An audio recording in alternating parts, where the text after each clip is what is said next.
Hello, and welcome to the Move Nourish podcast. It's just me today, and we have a little bit tangential, but still very juicy episode for you. Today, we're going to be talking about eco anxiety, which you may have heard of, you may have not. You also may or may not know that it is a catch all term for a lot of emotions or affective states related to environmental degradation, but we'll get into that in a minute. So, today, in summary, as an overview, we'll be talking about what is eco-anxiety and the sort of associated constellation of other emotions that are lumped under the banner of eco-anxiety. How is it being studied? How is it being talked about in the literature? And why that might be a little problematic, the way that it is currently talked about, and how we might approach it or conceptualize it instead. Just a little bit, just a few things. Eco-anxiety is a new phenomenon in the research, and it's become semi-new. It's become a catch-all term for both literal eco-anxiety, right? Like a chronic fear of environmental doom or a fear of future environmental devastation. But it's also become a bit of a term for sort of any emotion or particularly like negative perceived emotions that are associated with climate change. So basically if someone's mental health is being negatively impacted by climate change and you go to look that up on Google Scholar, you're probably going to find it under the banner of eco-anxiety. So it's been studied for, 10, 15 years. I have not really seen much from too far before then. I would say maybe even 10 years. But some of the other emotions or affective states that are lumped under this banner would be like eco-grief or eco-depression or even eco-rage, which is interesting. Most of the research that you see comes from emotion research or psychology, but there's also some in the field of like environmental pedagogy. So how we are engaging with young people and how we are teaching about climate change, and then how these emotions kind of factor into the way that we teach about climate change and the way that we interact with young people about climate change. For the purposes of today, when I say eco-anxiety, probably more accurate would be to say eco-affect or eco-emotions. The first thing that is important to understand about the way that this phenomenon or the way that these emotions are talked about is that they really haven't broken free of what is called the Cartesian duology, or like the mind-body separation that is something that we inherit in Western thought in the global North, which is deeply problematic for many reasons. But basically, like the way that we conceptualize the body and the way that we conceptualize from that health and the way that we think about our own health under the sort of Descartes' notion of the separation of the mind and the body. So that is the Cartesian duology, or the Cartesian separation in a nutshell. That's becoming, I won't say debunked, but definitely challenged in a lot of newer research as you shift more towards what you'll see it named as like an embodied approach to studying human emotions, which does the purpose of that is of renaming that and of shifting away from the language of Cartesian separation of mind and body, is that it more accurately and probably more authentically does justice to the fact that we feel our emotions not just in our brain, right? Like there isn't this separation between our mind and our body. We are one whole organism. And so the research is starting to reflect that. But unfortunately, a lot of what I have seen so far about eco-affect or eco-anxiety still maintains that idea of a separation between the mind and the body. There are some exceptions. For example, there's a researcher named Maria Alhala that works and studies young people in particular and their experience of environmental education and their emotions surrounding that. And that is somewhere where you'll see a much more embodied approach.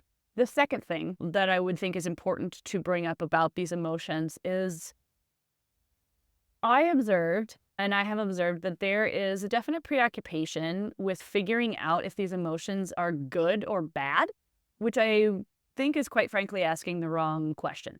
I will say more about that. There's a preoccupation in a lot of the literature that I have seen with figuring out if these are maladaptive or pathological emotions and therefore need to be considered a disease, right? And considered like a health thing that we need to fix, or whether they have an adaptive or a purpose, like a useful function, which I'll go on in a minute to say why I think that's a little bit the wrong question to be asking. But there are some researchers who are talking about it in terms of like, how do we measure this? How do we develop scales to quantify this so that we can diagnose it, so that we can treat it?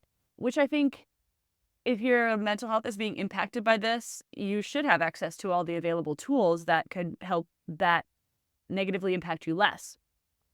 And I think that the framing the conversation and semantically linking it in that way comes with some issues.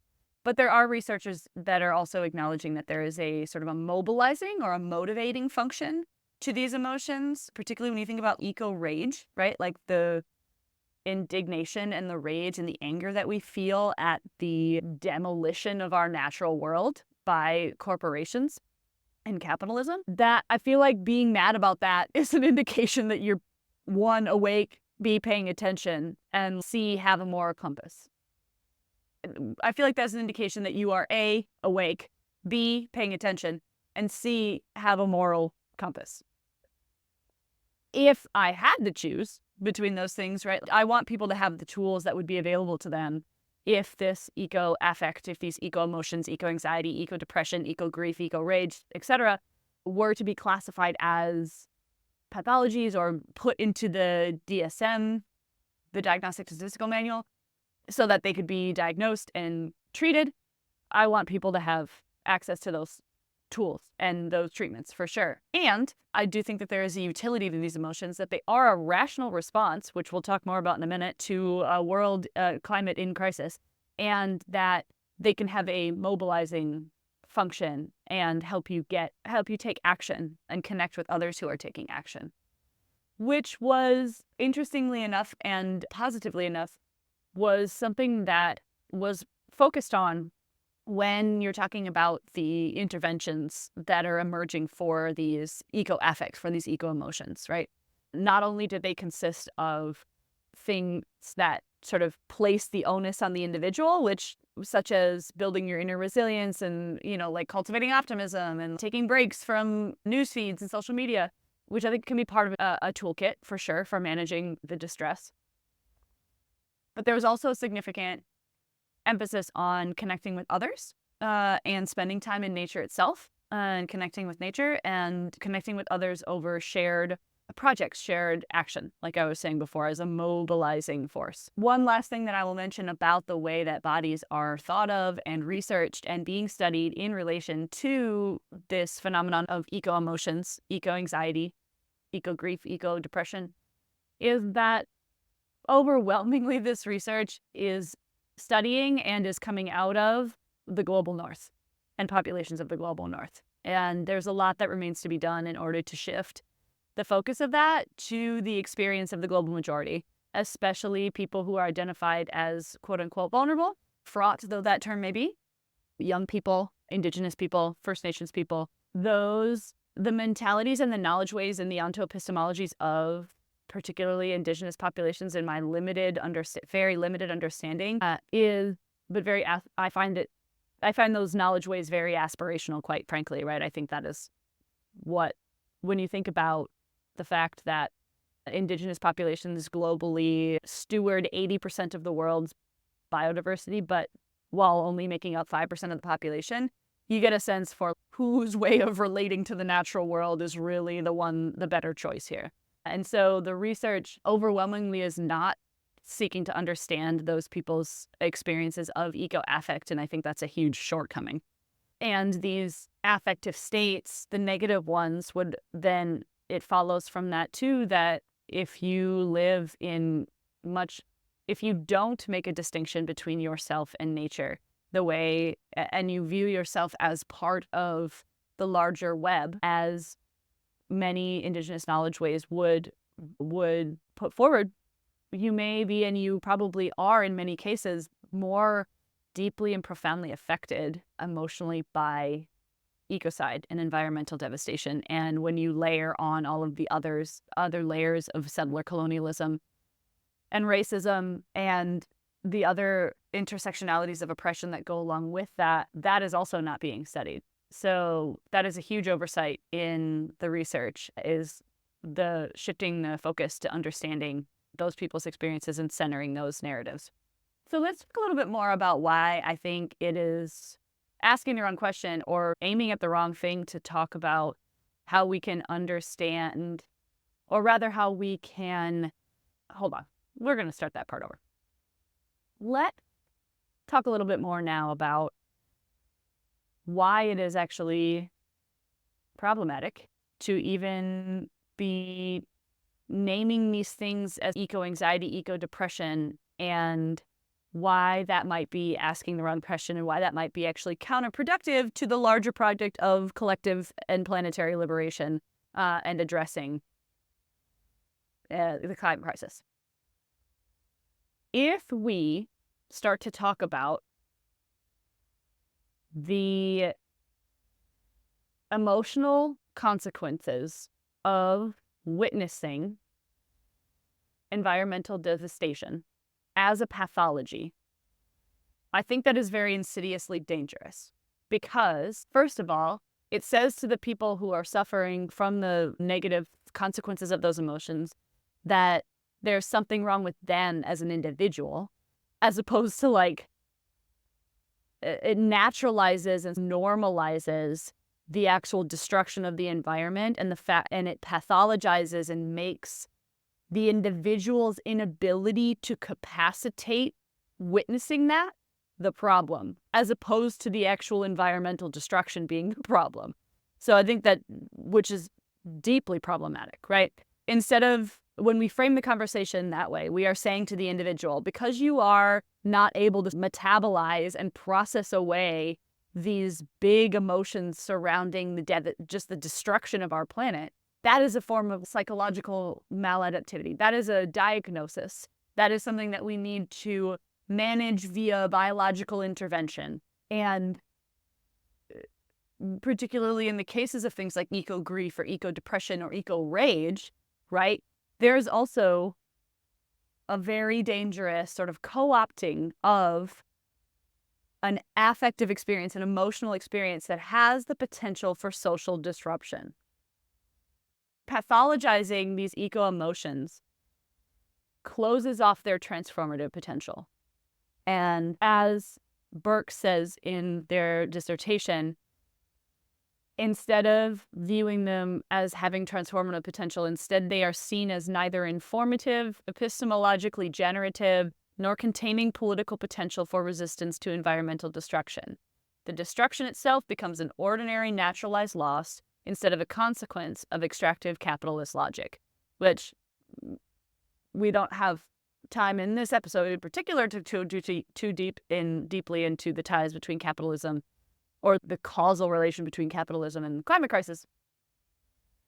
But the overall takeaway from this section of our conversation is that categorizing these as a quote-unquote disease, as a disorder of the brain, as something to be corrected, fixed, medically managed, biologically intervened in, co-opts a collective force with huge potential for social disruption and actually addressing and changing things.